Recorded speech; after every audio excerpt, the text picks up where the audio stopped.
Pas Nini lihat ke atas,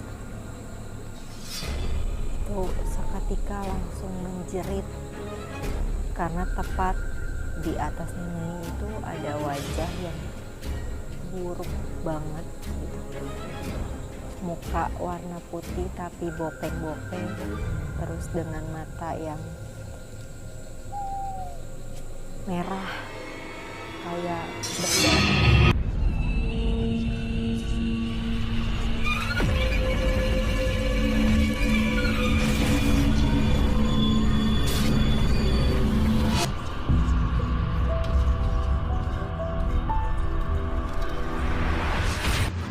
Assalamualaikum warahmatullahi wabarakatuh.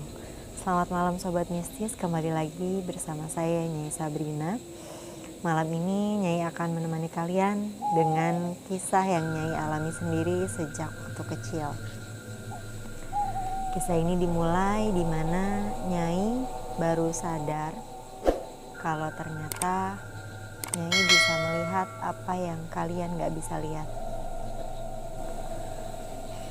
Waktu itu umur Nyai masih 5 tahun, usia dimana seharusnya seorang anak masih bisa bermain, ceria.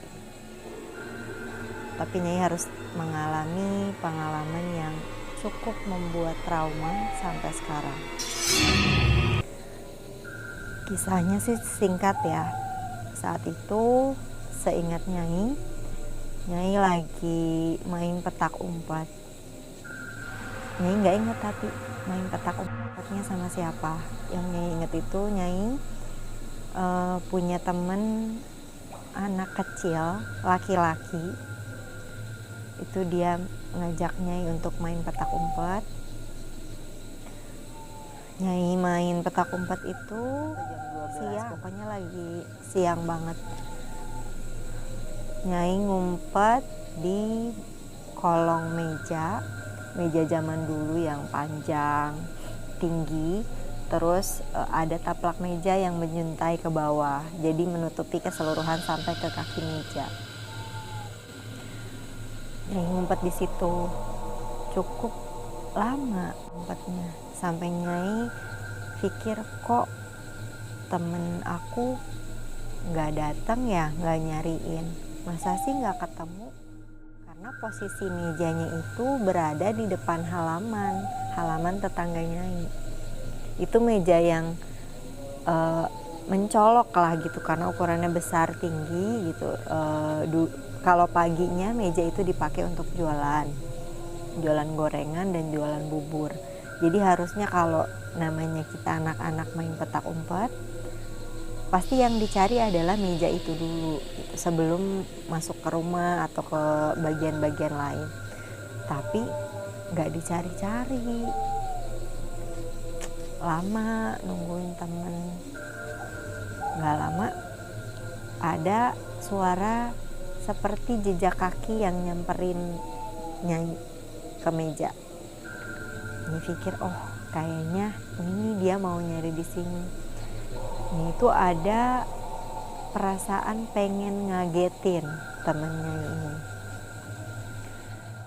Pas udah mulai deket, suara jejak kakinya, dia deket, terus Nyai mau lompat ceritanya dari kolong meja di posisi jongkok mau ngagetin dia. Ketika Nyai buka itu taplak meja, keluar dari meja, awalnya ngeliat kok nggak ada kakinya. Nyai cuma lihat kain putih terbang, kain putih gitu, tapi kakinya nggak ada. Pas Nyai lihat ke atas, itu seketika langsung menjerit karena tepat di atas Nyai itu ada wajah yang buruk banget gitu. Muka warna putih tapi bopeng-bopeng, terus dengan mata yang merah kayak berdarah matanya, dan ada kain seperti kerudung ini yang diikat ke atas. Kalian tahulah itu makhluk apa. Itu seketika Ini langsung menjerit nyari ibu gitu, nangis-nangis, sampai tetangga itu pada heboh, kenapa siang-siang gitu. Ini dipanggil Riri waktu itu, Riri kenapa, lihat pocong gitu. Nangis pokoknya, nyari ibu aku terus melukin. Dari situ aku nangis terus sampai sesegukan dan nggak sadar lagi, aku lupa. Tapi suatu hari tuh ketika aku dewasa, aku tanya sama ibuku, Bu, waktu aku ngelihat penampakan waktu masih kecil, aku masih inget loh gitu penampakannya gimana. Cuma aku nggak ingat setelah aku nggak sadar itu apa yang terjadi. Nah, ketika aku dibawa ke kamar dan nggak sadar, itu aku bangun, terus dalam keadaan bangun itu selalu gelisah dan ketakutan. Kata mama, aku itu selama 3 hari kurang lebih selalu kemana-mana pengennya ditemenin dan nggak mau ditinggal sendirian. Mandi itu harus ditemenin, tidur harus ditemenin, benar-benar nggak boleh ditinggalin dan nggak mau ditinggalin. Kalau ditinggalin aku bakal nangis. Nangisnya tuh yang bukan cuma nangis biasa, tapi udah nangis histeris, udah bener-bener ketakutan. Ada pergerakan sedikit pun, kayak misalnya cicak gitu gerak di dinding atau kucing lewat, itu aku bener-bener panik. Sampai akhirnya mamaku tuh udah bingung kan harus gimana. Kata mama, akhirnya mama bawa ke ustadz gitu dan disembuhin di sana. Mamaku juga nggak cerita jelas gimana ustadz nyembuhinnya gitu, karena kata mama cuma dibacain doa aja, terus dibilang anak ini rusuknya renggang gitu. Katanya jadi memang bisa ngelihat, dan itu sebetulnya berlangsung selama aku lahir. Nah, ini ada kejanggalan di sini karena memang aku termasuk bayi yang jarang banget nangis. Mamaku tuh waktu punya aku kayak nggak punya bayi, kata mama kayak gitu. Jadi aku tuh jarang nangis, ditinggal di box bayi sendirian itu anteng aja. Aku cuma nangis kalau aku pengen minum susu atau ketika aku lagi pup. Aku nangis cuma di situ. Bangun tidur ya udah bangun aja. Kalau bayi normal itu nangis kan bangun tidur gitu.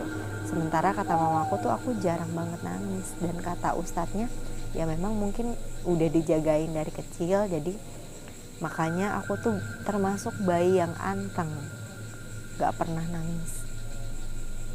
Dari situ baru mamaku ngerti, oh ternyata ini loh gitu alasannya kenapa aku tuh anteng banget dari kecil, jarang banget nangis dan gak rewel kalau ditinggalin.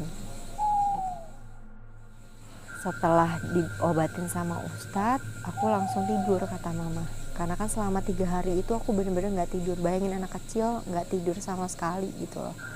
Selalu histeris dan kayaknya udah sakit banget mungkin aku ya.